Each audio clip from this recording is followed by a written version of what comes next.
J'aime écrire, mais je n'aime pas publier. J'aime narrer, mais jamais trop longtemps. One-shot pensée.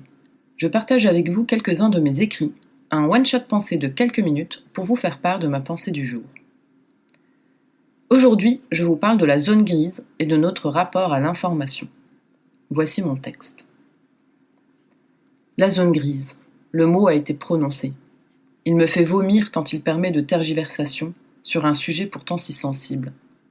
Je ne pense pas qu'une personne puisse basculer dans la barbarie du jour au lendemain, ou même en quelques semaines, sans qu'elle ait un terreau favorable à de telles atrocités. Je n'ai pas connu de terroristes, mais je ne doute pas qu'ils souffrent tous, et quelles que soient les époques d'ailleurs, d'un sérieux déséquilibre. Certains comportements relèvent de l'éducation, d'autres relèvent des codes sociaux dans lesquels on évolue.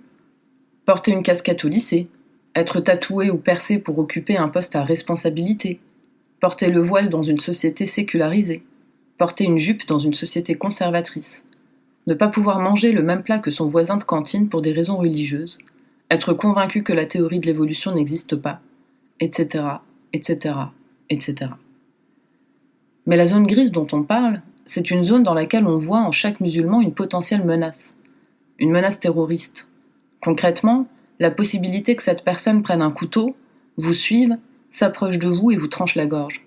Comme si c'était facile. Comme si l'essence même de l'homme pouvait lui permettre de commettre un tel acte. Eh bien non, je persiste. Pour en arriver là, il faut avoir un terrain psychologique instable, voire vraiment défaillant. Bien sûr, l'islam politique lui donne une bonne excuse.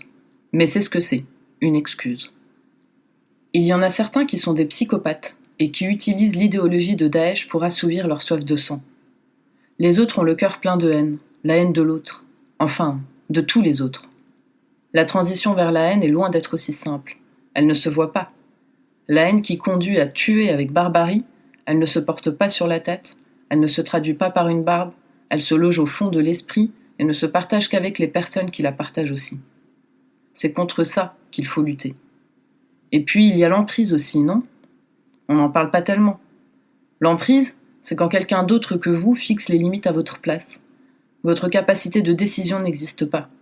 Vous êtes mentalement soumis à un autre. Et cette situation arrive, quelle qu'en soit l'intensité, après un lavage de cerveau. J'aimerais aussi qu'on en parle plus souvent.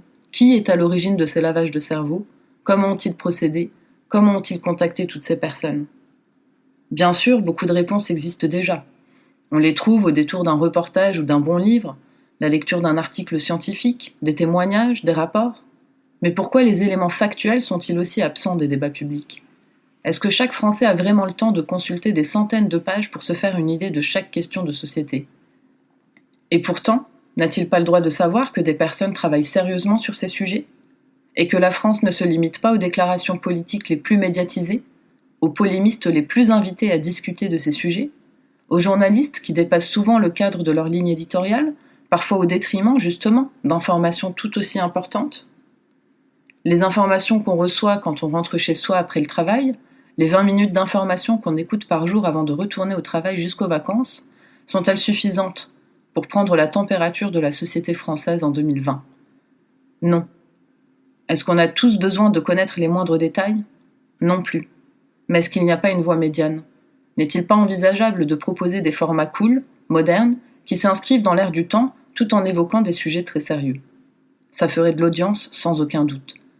Les gens sont curieux de tout, mais beaucoup préfèrent la facilité, la télé, les réseaux, YouTube. Il faut donc s'adapter. À nous de proposer ces nouvelles façons de s'informer.